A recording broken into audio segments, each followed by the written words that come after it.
제가 문선에 저 어디 사이드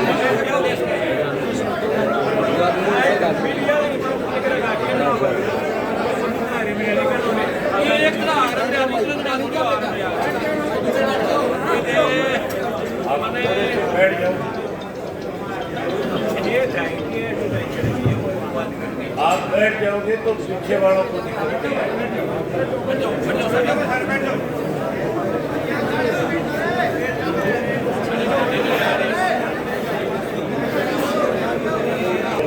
उसके बाद बढ़ाई भाई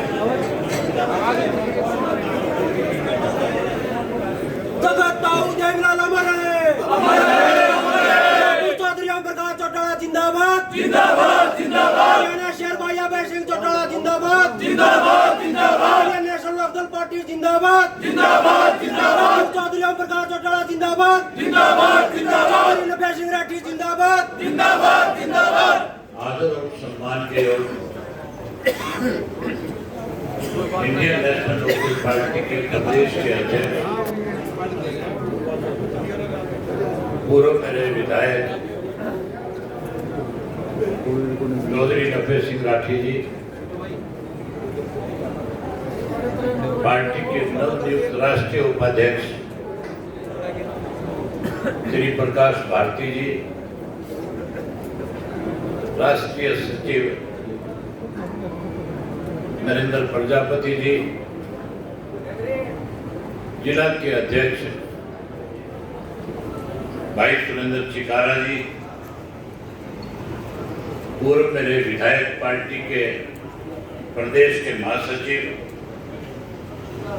डॉक्टर रामकुमार सैनी जी, हल्का बड़ौदा के अध्यक्ष भाई जोगिंदर मलिक जी, हल्का गुवाना के अध्यक्ष भाई दिलबाग मलिक जी, खरगोदा हल्का के अध्यक्ष श्री अशोक राणा जी, कन्नौर हल्का के अध्यक्ष श्री विजेंद्र सिंह जी, प्रदेश कार्यकारिणी के सदस्य श्री ओम प्रकाश गोयल जी,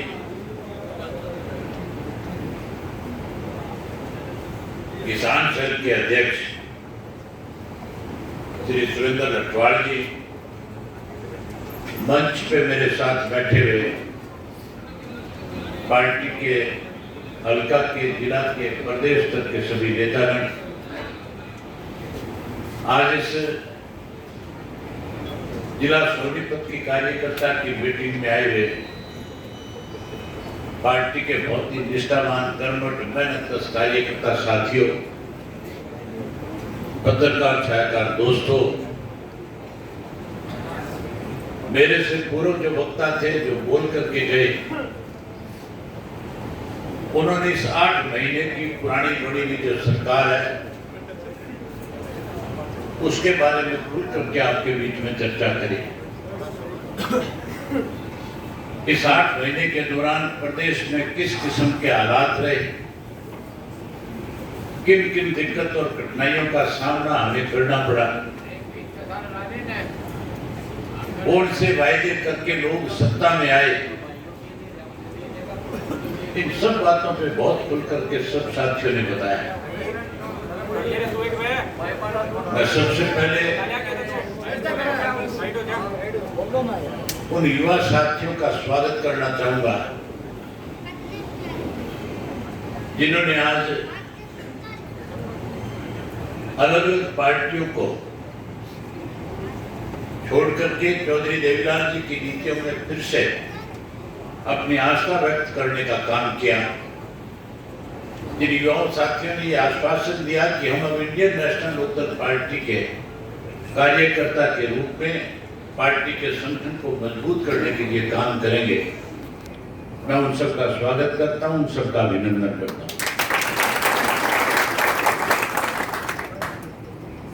साथियों, जब सत्ता में हरियाणा में जब चुनाव हो रहा था, उस चुनाव के दौरान अलग अलग राजनीतिक दलों के लोगों ने प्रदेश के लोगों के साथ अनेक बड़े बड़े वायदे किए थे। बहुत सारे साथियों ने तो, बहुत सारी पार्टी के लोगों ने तो बहुत बड़े बड़े समझदार दिखाए थे, लेकिन प्रदेश के लोग भारतीय जनता पार्टी के 5 वर्ष के शासनकाल से दुखी थे, परेशान थे। लोग बदलाव चाहते थे। लोगों ने एक मन बना रखा था कि हम भारतीय जनता पार्टी को सत्ता से पार करने का काम करें। लोगों की इच्छा तो थी कि बहुजन समाज पार्टी और इंडियन नेशनल लोकदल पार्टी की सरकार बने, और एक वक्त ऐसा था कि पूरे प्रदेश में इस किस्म के हालात बन गए थे, चाहे कोई रेलवे स्टेशन पे खड़ा था, चाहे कोई बस अड्डे पे था, चाहे कोई होके पे बैठा था, चाहे कोई कहीं रिश्तेदारी में गया हुआ था, केवल एक ही चर्चा किया करते थे। हमारे विरोधी भी कहते थे कि आने वाला समय इंडियन नेशनल लोकदल पार्टी और बहुजन समाज पार्टी का है। आपको भी ध्यान होगा, चौधरी देवीलाल जी का जन्म दिवस हम गुहाना में मना रहे थे, और गुहाना में लोग बड़े उत्साह के साथ लाखों की संख्या में इकट्ठे होकर के आए थे, और वो इसलिए इकट्ठा होकर के आए थे कि चुनाव से पहले वो इस बात पे मोहर लगाना चाहते थे कि हम अपनी सरकार बनाने का काम करें। लेकिन कुछ स्वार्थी लोग थे, कुछ ऐसे लोग हमारी पार्टी में थे जिनकी सोच केवल एक थी कि लोकदल की सरकार बने ना बने, तुम्हारा दाव कैसे लगे। इसलिए उन लोगों ने बीजेपी की कठपुतली बन करके आपकी पार्टी को नुकसान पहुंचाने का काम किया, और ना केवल पार्टी को नुकसान पहुंचाया, बल्कि मेरे खिलाफ एक प्रचार शुरू किया। जहां कहीं भी किसी गांव में गए, शहर में गए, किसी के पास रिश्तेदारी में गए, सबके बीच में एक ही बात कही कि अभय सिंह चौटाला ने पार्टी को तोड़ने के लिए अजय सिंह के बच्चों को पार्टी से बाहर करवा दिया। आरोप यह भी लगाया कि मैं कार्यकर्ताओं का मान सम्मान नहीं करता, और यहां तक भी कहते थे कि इंडियन नेशनल लोकदल पार्टी जो है अब जड़मूल से समाप्त हो जाएगी, और बहुत तरह तरह की भ्रांतियां फैलाई। जब विधानसभा का चुनाव आया तो साथियों, विधानसभा के चुनाव में जिन लोगों ने ये कहकर के लोगों से वोट मांगे थे कि हम चौधरी देवीलाल की नीतियों को आगे बढ़ाने का काम करें, जो ये कहते थे 5100 रुपए करना, 5100 रुपए बुजुर्ग की मान और सम्मान की पेंशन करेंगे, जो ये कहते थे गरीब की बेटी की शादी के लिए 5 लाख रुपया कन्यादान दे, जो ये कहते थे कि आप हमें सत्ता सौंपो, हम किसान का कर्जा माफ करेंगे। लोगों ने विश्वास कर लिया, भरोसा कर लिया, उनको जिता दिया। भारतीय जनता पार्टी सत्ता से बाहर हो गई थी। कैसे उनका सत्ता में दाव लगे, इसके लिए चौधरी देवीलाल की नीतियों को भारतीय जनता पार्टी के गिरवी रख करके सत्ता में शामिल हुए, और सत्ता में जो शामिल हुए थे तब ये कहते थे कि बुजुर्ग की मान सम्मान की पेंशन 5100 करा करके नहीं। साथियों, 5100 तो बहुत दूर की बात थी। 200 रुपए की बढ़ोतरी तो मुख्यमंत्री ने कही रखा था कि हम हर साल करेंगे। ये तो एक तरह से कानून बन गया था।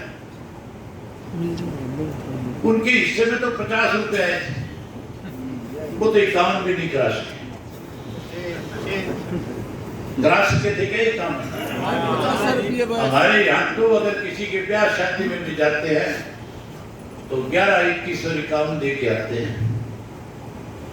इनको तो 50 ही नहीं दिया इनके हिस्से में। जो लोग ये कहते थे हम किसान का कर्जा माफ करवा देंगे,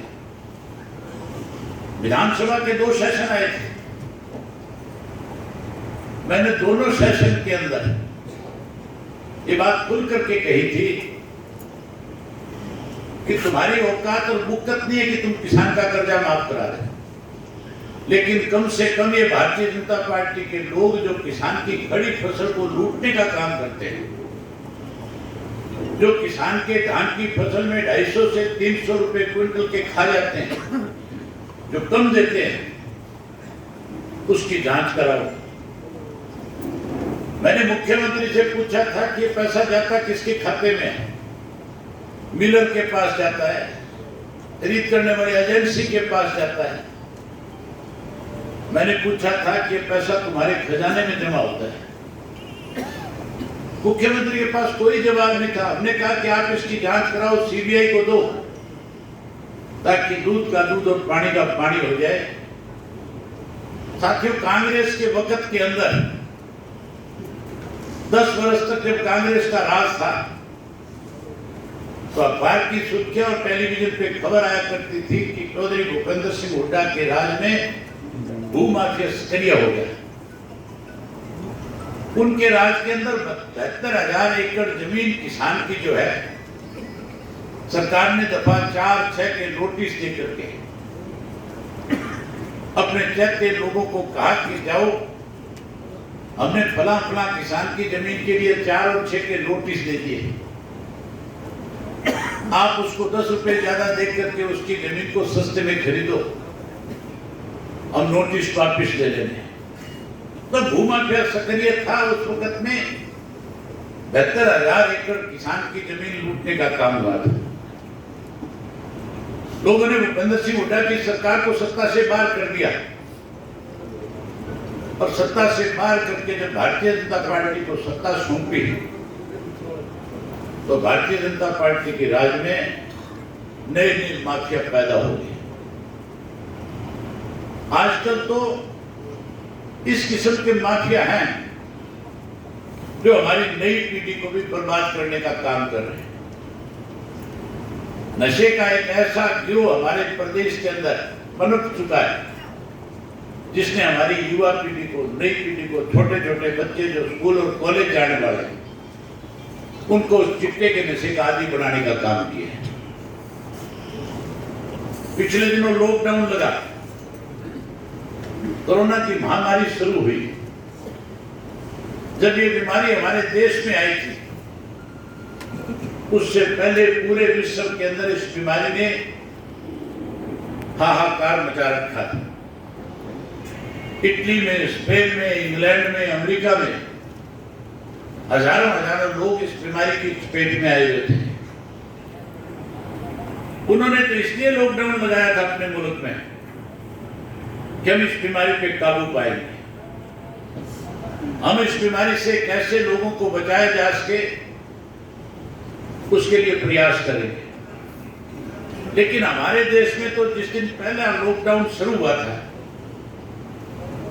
केवल 500 केस थे, केवल 500 मरीज इसके पूरे देश में थे। हम तो ये मान करके चलते थे कि केंद्र की सरकार ने लॉकडाउन का जो फैसला लिया है, इससे इस महामारी पे काबू पा लिया जाएगा। सरकार की तरफ से बड़े बड़े दावे किए जाते थे कि हम इस कोरोना को हराएंगे, इस देश को बचाएंगे। साथियों, जिन मुल्कों के अंदर हजारों केस रोज के आते थे, आज उन मुल्कों ने तो इस बीमारी पे काबू पा लिया, और हमारे देश में आज हजारों की संख्या में रोज केस आने लगे। लॉकडाउन में काबू करने की बजाय इस बीमारी को बढ़ावा दिया। मैं ये बात इसलिए आपसे कर रहा हूं, जब ये लॉकडाउन शुरू हुआ था, हमारी मुख्यमंत्री के साथ एक वीडियो कॉन्फ्रेंसिंग हुई थी, और उस वीडियो कॉन्फ्रेंसिंग में मैं भी था, भूपेंद्र सिंह हुड्डा भी थे। उस वीडियो कॉन्फ्रेंसिंग में मुख्यमंत्री था, उसके मंत्री भी थे। हमारे यहाँ पे उस वक्त क्यों इसकी सरसों की कटाई चल रही थी, लॉकडाउन पूर्ण रूप से लगा हुआ था। हालत ऐसी थी हमारे प्रदेश और देश की कि कोई आदमी अपने घर से बाहर नहीं निकल सकता था। अगर कोई गलती से बाहर निकलता था तो पुलिस के लोग उससे इस तरह का बर्ताव करते थे जैसे कोई उग्रवादी हमारे प्रदेश में, देश में आए। डंडों से पिटाई होती थी, वीडियो बनाई जाती थी, वायरल कर दी जाती थी। लोगों में भय पैदा हो गया कि जैसे कोई कर्फ्यू लगा हुआ है। उस वक्त जब हमारी कॉन्फ्रेंस हुई तो मैंने मुख्यमंत्री जी से कहा था, मैंने कहा मुख्यमंत्री जी पूरा देश बंद है, हमारे प्रदेश की सारी सीमाएं सील है, इस बीमारी से तो क्या पता हम बचेंगे कि नहीं बचेंगे, लेकिन आपको एक काम जरूर करना चाहिए। आज जो चिट्टा हमारे प्रदेश में नशा जो बेचा जा रहा है, कम से कम इस लॉकडाउन के अंदर उस चिट्टा बेचने वाले का तो आपको इलाज कर देना चाहिए। बाहर से कोई अंदर आ नहीं सकता था, अंदर से कोई बाहर नहीं जा सकता था। कोई मेरे जैसा अगर कहीं बाहर निकलता था उसको भी डीसी से परमिट लेना पड़ता था, उसको बताना पड़ता था कि मैं किस काम के लिए अपने घर से दूसरी जगह जा रहा हूं। और डीसी की मर्जी होती थी परमिट दे या ना दे। बिना डीसी की इजाजत के बिना कोई व्यक्ति अपने घर से बाहर कदम नहीं रख सकता था। मुख्यमंत्री ने आश्वासन दिया था कि हम हर हालत के अंदर इस नशे का सफाया करने का काम करेंगे।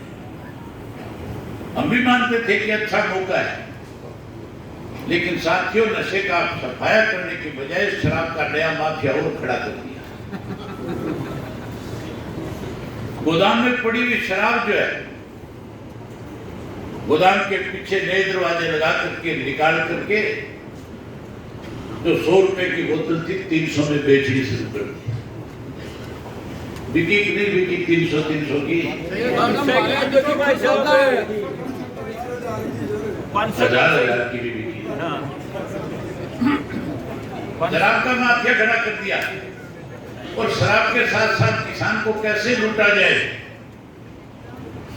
उसकी फसल को कैसे किसान की को सस्ते में लेकर के अपनी जेब में पैसा डाला जाए, इसके लिए जहां सरसों की खरीद शुरू हुई थी, हमें उस वक्त भी अंदेशा था कि सरसों जो किसान अपने खेत में तैयार करके लेके आए, उसके साथ सरकार कहीं ना कहीं बेईमानी करेगी। हमने पूछा कि कैसे खरीद करोगे? लॉकडाउन के अंदर सरकार की जिम्मेवारी बनती थी कि किसान के खेत से सरसों खरीद करके लेकर के आते, उसके खेत में नहीं गए। उस किसान को कहा कि तेरे पास हम मैसेज भेजेंगे और उस मैसेज को तू पढ़ करके उसके मुताबिक अपनी सरसों लेकर के मंडी में आया। हमारे सरसा से लेकर के पलवल तक, होडल तक सरसों की खेती होती है। वहां का किसान आज भी 17,000 किसान ऐसा है जिसकी सरसों की फसल उसके घर में पड़ी है।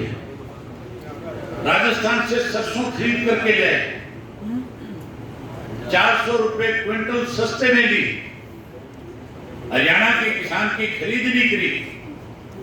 हजारों करोड़ की सरसों जो है बाहर से लाकर के हजारों करोड़ रुपए अपनी जेब में डालने का काम किया। जब हमें इस बात का पता लगा, हमने मुख्यमंत्री पे इस बात के लिए दबाव बनाया तो उसकी जांच कराई गई। उस जांच कराने में पता चला कि जितने भी सरसों के सरकारी गोदाम हैं उनमें हरियाणा के किसान की सरसों के बजाय राजस्थान के किसान की सरसों लेकर के डाल दी। कैसे लिपापोती की जाए इसके लिए 4 सेक्रेटरी सस्पेंड कर दिए। आज तक ये नहीं बताया कि वो सरसों कहां से आई थी, कौन खरीद के ले आया था, किसने लाकर के गोदाम में डाली थी। सेक्रेटरियों को सस्पेंड करके उस बात को दबाने की कोशिश की गई। उसके बाद गेहूं के अंदर भी किसान जब अपनी गेहूं की फसल काट के मंडी में लेकर जा रहा था उसकी फसल को खरीदने की बजाय उसकी बाग मस्टर्स के नाम पे उसको भी परेशान किया। एक महीने तक उसकी पेमेंट नहीं करी। उसके बाद इस किस्म के आदेश जारी कर दिए कि कोई धान की फसल अगर अपने खेत में लगाएगा तो सरकार उसकी धान की फसल को खरीदेगी। पंचायतों के लिए ऑर्डर जारी कर दिया कि पंचायत की जमीन में उसके बाद धान नहीं लगेगा। कुरुक्षेत्र, करनाल, यमुनानगर के किसान से कहा कि अगर 50% से ज्यादा तेरे धान अपने खेत में लगा दिया तो तेरी फसल को सरकार खरीदेगी। और साथियों, जब मैंने उसके लिए कुरुक्षेत्र के अंदर एक प्रेस कॉन्फ्रेंस के अंदर जब ये खुल करके कहा कि मैं कुरुक्षेत्र के अंदर, यमुनानगर के अंदर जो किसान भी अपनी जमीन लीज पे देना चाहेगा, मैं उसकी जमीन को लीज पे लूंगा, हजारों एकड़ धान लगाऊंगा, देखूंगा सरकार कैसे रोकेगी। तो शाम को सरकार की स्टेटमेंट बदल गई कि हमने नहीं रोका किसी को।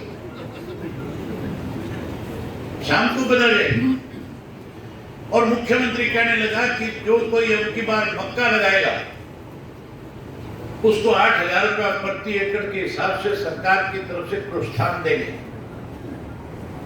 बहुत सारे किसानों ने धान लगाने के बजाय मक्का लगा लिया। मक्का खेत में लगा लिया, मक्का पक करके तैयार हो गया, मंडी में बेचने गया। मक्के का भाव 2,000 रुपए प्रति क्विंटल के हिसाब से केंद्र की सरकार ने तय कर रखा है। उस किसान का जो मक्का है सरकार ने खरीदने की बजाय उसको 800 रुपए क्विंटल पे बेचने पे मजबूर कर दिया। आज ऐसी हालत है कि कुछ किसान तो रेडी वालों के पास जाकर के मक्की बेच करके आते हैं। इस सरकार से सारे वर्ग के लोग दुखी हो गए। इन्होंने हर जगह माफिया खड़ा करने का काम कर दिया। आज आपके बड़ौदा का उपचुनाव आने वाला है। इस बड़ौदा के उपचुनाव में जब ये सरकार में सत्ता में बैठे लोग आएंगे, ये तरह तरह के बात आपके बीच में करेंगे। ये कहेंगे कि हम बड़ौदा विधानसभा क्षेत्र के नौजवान को, पढ़े लिखे को रोजगार और नौकरी देने का काम करेंगे। आपने मुख्यमंत्री की स्टेटमेंट पढ़ी होगी। जब सेकंड लॉकडाउन चल रहा था उसमें मुख्यमंत्री ने मीडिया के रूबरू ये बात कही थी कि 1 साल के लिए हम किसी को भी सरकारी नौकरी में शामिल नहीं करेंगे। 1 साल तक किसी को सरकारी नौकरी नहीं देंगे। तो फिर ये एसएस कोड क्यों बना रखा है? इसको भी भंग कर देना चाहिए। उसमें अपने कहते लोगों को बैठा रखा है, उनको सुख सुविधाएं दे रखी है, हमारे बच्चों के लिए नौकरी और रोजगार नहीं। अगर आप चाहते हो इस बीजेपी को, इस जेजेपी को सबक मिले तो फिर बड़ौदा के उपचुनाव के अंदर, ये तो पुराना चौधरी देवीलाल का घर रहा है। आपने हमेशा चौधरी देवीलाल के नुमाइंदे को यहां से बड़े वोटों से जिता करके भेजने का काम किया है। 6 बार लगातार इंडियन नेशनल लोकदल पार्टी के सिंबल पे आपने एमएलए बनाया। कुछ हालात इस किस्म के बन गए थे कि कांग्रेस के लोग भी 2-3 बार जीत करके गए, लेकिन आज फिर उस किस्म के हालात इस प्रदेश में है।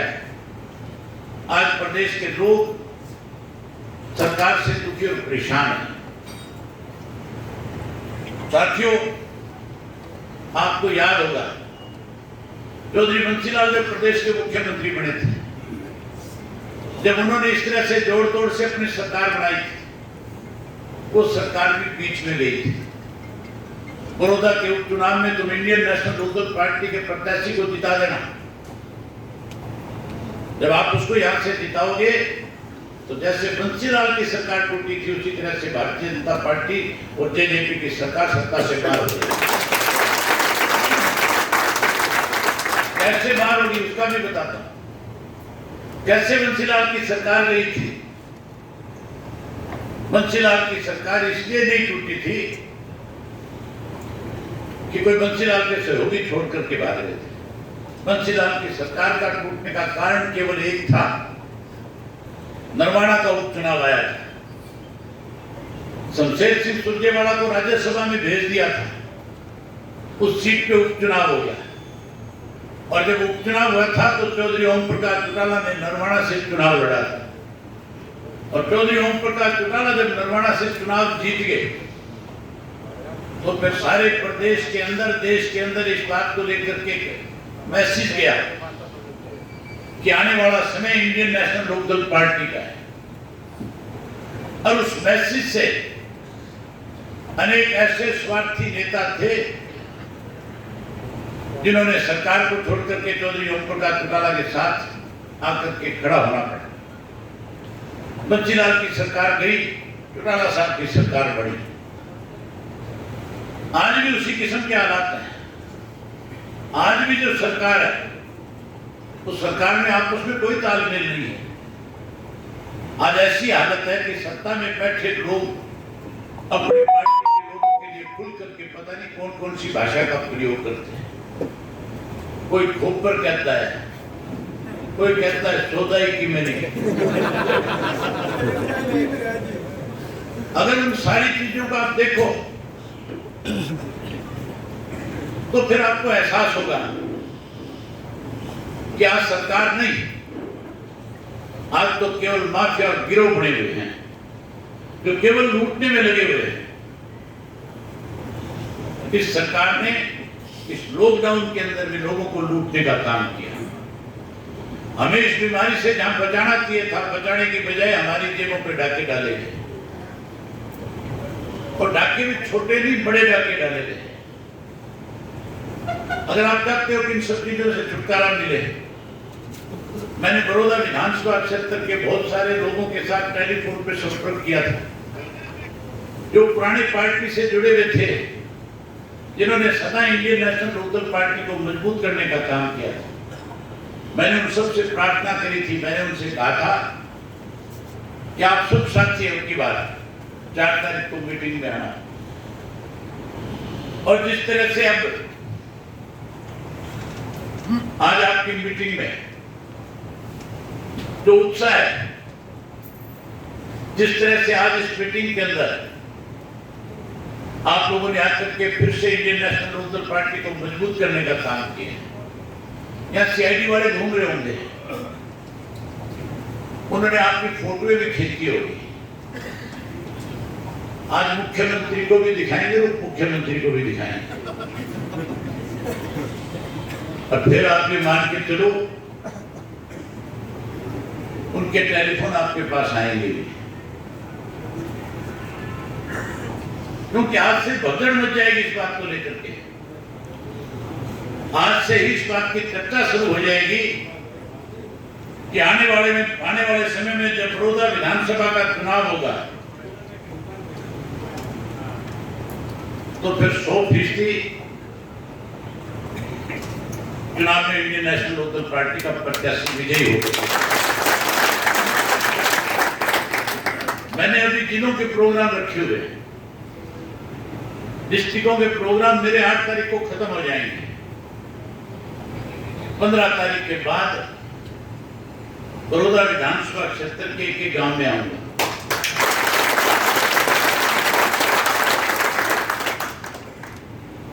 ना केवल गांव में जलसा करूंगा, ना केवल गांव के लोगों के बीच में भाषण दूंगा, बल्कि उन सब साथियों से घरों में जाकर के मिलकर के आऊंगा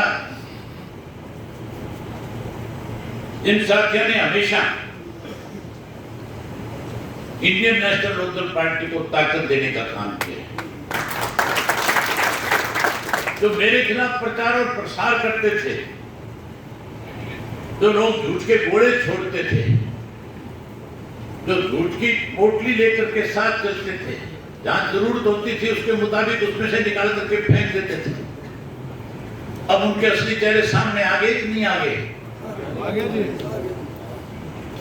अब पता लग गया होगा कौन झूठा है कौन सच्चा है,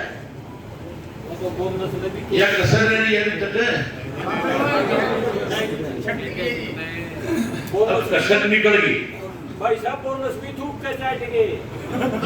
बच्ची कुची जो कोई है 15 तारीख के बाद आऊंगा और 15 के बाद एक गांव में जाके एक कार्यकर्ता से मिल करके सारी बात बता करके आऊंगा। मैंने एक फैसला कर लिया कि जिस घुआना से दिल्ली से पार्टी को इन लोगों ने कमजोर करने का काम किया था, उसी घुआना के अंदर फिर चौधरी देवीलाल का जन्मदिन मना करके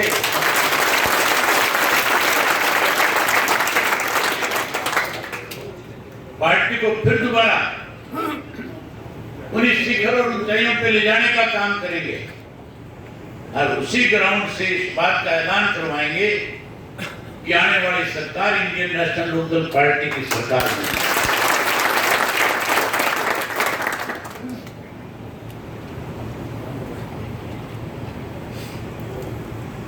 ये जो 83 वाली बता रहे हैं, ये भी उसके बाद की है। तो मेरा आपसे निवेदन है कि आप अब जो है, क्योंकि आपकी सबकी रिश्तेदारियां, आप सबका भाईचारा, आप सबके मित्र दोस्त आपके इस घुआना, बड़ौदा, इसी आसपास के इलाके में सोनीपत के कार्यकर्ताओं की एक विशेष जिम्मेवारी बनती है कि वो लगातार बड़ौदा विधानसभा क्षेत्र के लोगों के साथ संपर्क करें। और मैं जब 15 तारीख से अपने कार्यक्रम बनाऊं, उससे पहले हमें ये पता होना चाहिए कि हमारे गांव के अंदर कौन कौन से पुराने साथी थे, हमें किस किस के घर में जाना है। पहले घर की हाजिरी लगाएंगे, पहले उन सबसे मिलेंगे और मिलकर के फिर हल्के का दोबारा कार्यक्रम बना करके फिर उस लड़ाई को आगे बढ़ाने का काम करेंगे। मैं उम्मीद करूंगा कि आप सब लोग उसमें आज से अपनी जिम्मेवारी को समझने का काम करोगे, निभाओगे इस जिम्मेवारी को। बस तो यही कहने के लिए आया था, आप सबने मेरी बात सुनी। अभी सुरेंद्र लठवाड़ एक बात कह रहा था, मैं उस बात को उत्तर देना चाहूंगा। ये कह रहा था कि मैं किसी काम के लिए फोन कराया था। मैं बता देता हूँ, ये तो छुपाएगा उस बात में। एक थानेदार था यहाँ पर, और उस थानेदार ने जब ये मिलने के लिए गए तो बात सुनने की बजाय कहीं उसने अपमानित करने की कोशिश की। इन्होंने जब मेरे आगे जिक्र किया तो मैंने उस थानेदार को टेलीफोन करके कहा था, वो हमारे इलाके का था,